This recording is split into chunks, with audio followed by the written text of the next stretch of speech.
నేను Srilatha, chief dietician, Medicover hospitals, Madhapur.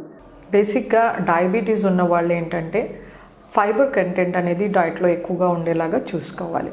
So బేసిక్గా ఈ ఫైబర్ అనేది మనకి కూరగాయల్లోనూ, ఆకుకూరల్లోనూ, గింజ ధాన్యాల్లో, పప్పు దినుసుల్లో లభిస్తుందన్నమాట.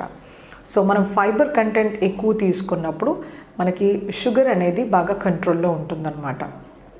సో బేసిక్గా మనం తీసుకునేది సౌత్లో రైస్ బేస్డ్ డైట్ కాబట్టి అది పాలిష్డ్ రైస్ ఉంటుంది కాబట్టి వెంటనే షుగర్స్ పెరిగే ఛాన్సెస్ ఉంటాయి. సో పాలిష్డ్ రైస్ డయాబెటీస్ వాళ్ళు అవాయిడ్ చేస్తే మంచిది. సో అన్పాలిష్డ్ రైస్ కానీ దంపుడు బియ్యం, ముడి బియ్యం అంటారు. సో ఇలాంటి బియ్యము లేకపోతే జొన్నలు, సజ్జలు, కొర్రలు, గోధుమలు ఇలాంటి గింజలు తీసుకుంటే వాళ్ళకి షుగర్ అనేది బాగా కంట్రోల్లో ఉంటుంది. సో కార్బోహైడ్రేట్ అనేది డయాబెటీస్లో ఉన్న వాళ్ళు రెస్ట్రిక్ట్ చేసుకోవాలన్నమాట.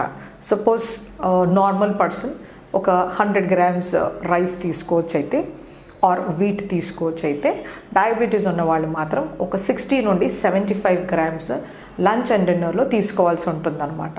సో ఇలా క్వాంటిటీ రెస్ట్రిక్ట్ చేసి మనము దాని బదులు వెజిటేబుల్ కంటెంట్ని ఇంక్రీజ్ చేసుకోవాలి. అంటే ప్రతి పూట కనీసం 1/2 kg కూరగాయ ఉండేలాగా చూసుకోవాలి.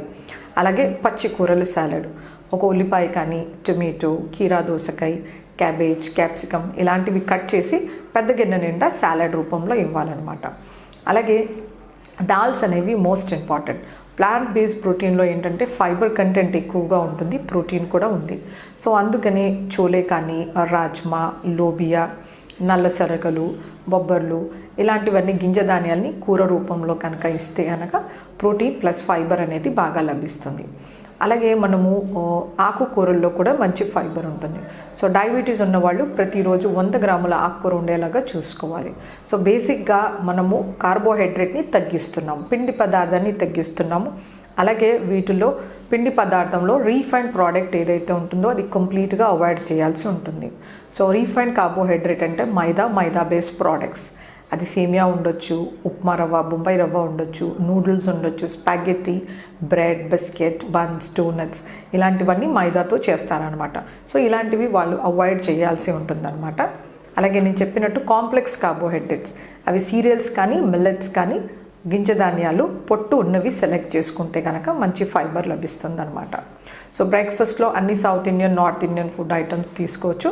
బట్ డీప్ ఫ్రైడ్ ఐటమ్స్ ఏవైతే ఉంటాయో అవి అకేషనల్గా తీసుకోవాల్సి ఉంటుంది. మేబీ నెలలో ఒక్కసారి, అంతకన్నా మించి డీప్ ఫ్రైడ్ ఐటమ్స్ తీసుకోకూడదు. అలాగే ఇప్పుడు పంచదార, బెల్లము, తేనె ఇలాంటి తీపి పదార్థాలు కూడా డయాబెటిక్స్ అవాయిడ్ చేస్తే షుగర్స్ బాగా కంట్రోల్లో ఉంటాయి. ఎప్పుడో ఒకసారి అకేషన్ ఉన్నప్పుడు కొంచెం క్వాంటిటీలో స్వీట్ తీసుకుంటే నష్టం ఉండదు. బట్ రెగ్యులర్గా టీ, కాఫీలో మాత్రం షుగర్స్ అనేది అవాయిడ్ చేయాల్సి ఉంటుంది. అలాగే ఫ్రూట్ జ్యూసెస్ కానీ, కోలా బెవరేజెస్ కానీ, అలాగే స్ప్రైట్ కానీ ఇలాంటివన్నీ లిక్విడ్స్ ఏవైతే ఉంటాయో బెవరేజెస్ ఇవి స్ట్రిక్ట్గా అవాయిడ్ చేయాల్సి ఉంటుంది. సో బేకరీ ప్రోడక్ట్స్, మైదా ప్రిపరేషన్స్, జామ్స్, జెల్లీస్ ఇలాంటివి కూడా డయాబెటిక్స్ వాళ్ళకి ఫార్బిడన్ ఫుడ్స్. సో పికిల్స్ కానీ, పాపడ్స్ కానీ వీటిలో సాల్ట్ కంటెంట్, సోడా కంటెంట్ ఎక్కువగా ఉంటాయి. సో బేసిక్గా ఆయిల్ కంటెంట్ కూడా ఎక్కువ ఉంటుంది కాబట్టి డయాబెటిక్స్లో ఇవి కూడా అవాయిడ్ చేస్తే హెల్తీగా ఉంటారనమాట. సో నాన్ వెజ్ ఫుడ్ ఏదైతే ఉంటుందో మన శరీరానికి ప్రోటీన్, వైటమిన్స్, మినరల్స్తో సపోర్ట్ చేస్తుంది. సో బేసిక్గా లీన్ మీట్ కానీ, లేదు వైట్ పౌల్ట్రీ, ఫిష్ కానీ తీసుకుంటే డయాబెటిక్స్లో మంచిది. కాకపోతే వీటి క్వాంటిటీ ఏదైతే ఉంటుందో అది రెస్ట్రిక్షన్ మనకు ఖచ్చితంగా చేసుకోవాల్సి ఉంటుంది. సో స్కిన్లెస్ చికెన్ అనేది 75 grams per week అంటే అంత చికెన్, లేదు ఒక 300 grams ఫిష్ అంటే ఇంత సైజు ఫిష్ తీసుకోవచ్చు. మటన్ ఏదైతే ఉంటుందో అది లో ఫ్యాట్, లీన్ కట్స్ తీసుకోవాలి. అది మంత్లీ వన్స్ ఆర్ ట్వైస్ తీసుకుంటే సరే. సో ఈ నాన్ వెజ్ ప్రిపరేషన్కి ఆయిల్ అనేది ఎక్కువ కన్జ్యూమ్ అవుతుంది. అలాగే వీటిలో మసాలా పేస్ట్ వేయడం జరుగుతుంది. సో ఇలాంటి ప్రాక్టీసెస్ని అవాయిడ్ చేస్తూ వెజిటేబుల్ కాంబినేషన్లో కానీ, లీఫీ వెజిటేబుల్ కాంబినేషన్లో వేస్తూ తక్కువ ఆయిల్ వేసుకుంటే కనుక మనకి హెల్తీ నాన్ వెజ్ కుకింగ్ అవుతుందన్నమాట. సో ఎగ్ పైన ఇంకొక మిత్ ఉంటుంది. సో ఎగ్ తినాలి, తినకూడదు. సో ఎగ్ అనేది చాలా హోల్సమ్ ఫుడ్. బట్ మనం బాయిల్డ్ ఫామ్లో వీక్లీ 2 or 3 తీసుకుంటే డయాబెటిక్స్కి నష్టం లేదు. కొలెస్ట్రాల్ అనేది కంట్రోల్లో ఉండి బాడీ వెయిట్ నార్మల్గా ఉంటే కనుక. So boiled form is always safe. But omelette చేస్తే కనుక ఆయిల్ కన్జంప్షన్ అనేది ఎక్కువగా ఉంటుంది. సో బేసిక్గా వీళ్ళు హై క్యాలరీ బదులు నార్మల్ క్యాలరీ కానీ లో క్యాలరీ ఎక్కువ బాడీ వెయిట్ ఉన్న వాళ్ళు తీసుకునేలాగా చూసుకోవాలి. వీటిలో పీచు పదార్థం ఎక్కువగా ఉండాలి. సో ఫైబర్కి ప్రోటీన్కి ఫోకస్ చేస్తూ ఫ్యాట్ అనేది బాగా తగ్గించుకోవాలన్నమాట. సో ఫ్యాట్ ఎక్కువగా అంటే ఆయిల్ కన్జంప్షన్ ఎక్కువగా ఉంటే కనుక ఒబేసిటీ ఉంటుంది. ఒబేసిటీ ఉన్నప్పుడు షుగర్స్ అసలు కంట్రోల్లో ఉండవు. సో ఫ్యాట్ కన్జంప్షన్ అనేది 4 teaspoons పర్ డే ఆయిల్ కన్నా మించి వాడకూడదు. అలాగే బటర్, చీజ్ ఇలాంటివి అవాయిడ్ చేస్తే డయాబెటిక్స్కి చాలా మంచిది.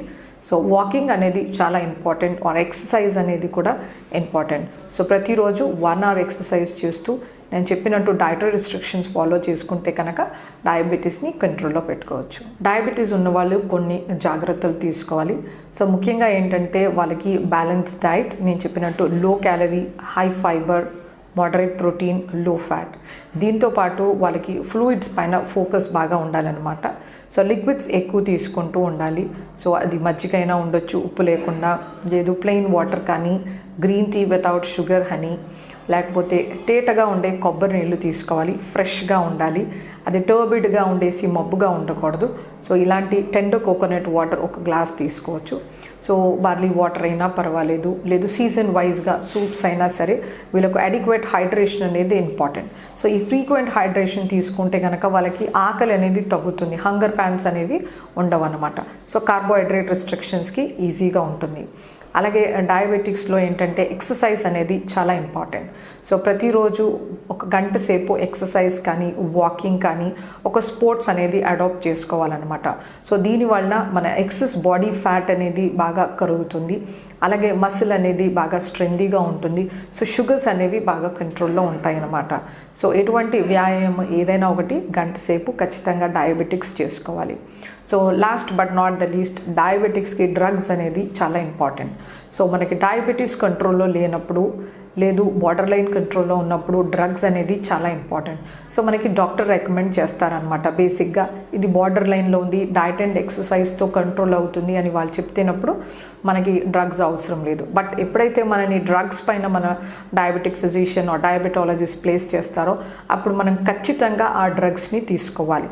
సో అది ఓరల్ హైపోగ్లైసెమిక్ ఏజెంట్స్ అయినా ఉండొచ్చు, లేదు ఇన్సులిన్ అయినా ఉండొచ్చు, లేదు combination of both the drugs అయినా ఉండొచ్చు. సో అవి రికమెండెడ్ అమౌంట్స్లో తీసుకోకపోతే కనుక మనకి షుగర్స్ పెరిగి ఆ షుగర్స్తో వచ్చే కాంప్లికేషన్స్ ఎక్కువగా ఉంటాయన్నమాట. మనకి మైక్రోవాస్కులర్ కానీ మ్యాక్రోవాస్కులర్ కాంప్లికేషన్స్ అనేవి కనబడతాయి. సో అందుకని ఎండ్ ఆర్గన్ డ్యామేజ్ కూడా వచ్చే ఛాన్సెస్ ఉంటుంది. So timely medication or insulin advice చేసినట్టు తీసుకుంటే కనుక మన హెల్త్ సేఫ్గా ఉంటుంది.